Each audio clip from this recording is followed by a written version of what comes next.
Former Ateneo stars Tenorio and Greg Slaughter said the other day without the support of the Loyola community, the Blue Eagles program couldn't be as successful, citing continuity from the rebuilding year of 1999 as the key to capturing 8 of the last 17 UAAP men's basketball championships. Tenorio, 34, played on Ateneo's 2002 title squad while Slaughter, 30, saw action on the last 2 of the Eagles' five-peat run that ended in 2013. With Ateneo's sweep of UP in the finals this season, the Eagles have now won 2 crowns in a row. "We've paid our dues," said Tenorio, appearing with Slaughter in a press conference at the UST Varsitarian's National Student Journalism Convention Inkblots at the Benavides Auditorium on the Espana campus last Wednesday. Dati, madalas kulelat kami. But since 1999, when we started a concerted effort to rebuild, we've been able to succeed. That was the start of our Final Four run. We recruited players, we trained abroad. The school community gave its 100% support. Win or lose, the players saw how the school continued to back us up.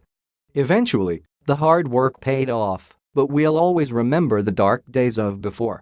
When the UAAP instituted the Final Four in 1994, Ateneo missed the semi-finals 5 straight seasons. Then the turnaround came in 1999, and since that year, Ateneo has made it to 19 of the next 20 Final Fours, highlighted by the 5-peat under coach Norman Black and now the 2-peat under coach Tab Baldwin. Slaughter said he came on board for 2 championships to cap the 5-peat. "LA started it for us in 2002," he said. "He showed that we can be successful. Winning in college basketball is a different challenge from winning in the pros. In college, players come and go, and schools need to constantly recruit to fill in spots. Then, there's the pressure of making time for studies and sports." Tenorio said as an Ateneo freshman, he was nearly kicked out because he was a fraction of a point below the acceptable grade point index. "Studies are the priority in Ateneo," he said. "When I was in school, I overcame the pressure of studies and sports by always being prepared. If you're not prepared and you take an exam, chances are you won't do well. If you're prepared, you're confident of succeeding, whether in studies or sports."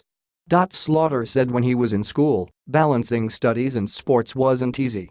"I didn't realize it then, but I realize it now that basketball isn't a guaranteed thing and education is something to fall back on after basketball," he said. "There's pressure to do well in class and sports, but that's the challenge of a student athlete." Tenorio said if he weren't an Ateneo graduate, he would have cheered for UP in the recent finals.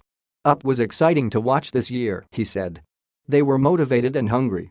I would have definitely cheered for UP in the finals if I didn't come from Ateneo." Slaughter said the same thing. "You've got to appreciate UP's season," he said. "For a long period of time, they were never in contention in the UAAP and were always out of it. So it was nice to see UP challenge for the championship. I hope UP continues to grow as a team and keep contending for the title. But of course, I'm with Ateneo all the way. UP's dreamlike campaign started off on the wrong foot as the Fighting Maroons opened with a 1-3 record. But UP won 7 in a row, including 2 over Adamson in the semi-finals, to survive a pair of do-or-die games to qualify for the last dance. The Maroons fell short of claiming their first title since 1986, but gained the respect of every UAAP school for their grit, courage and spirit.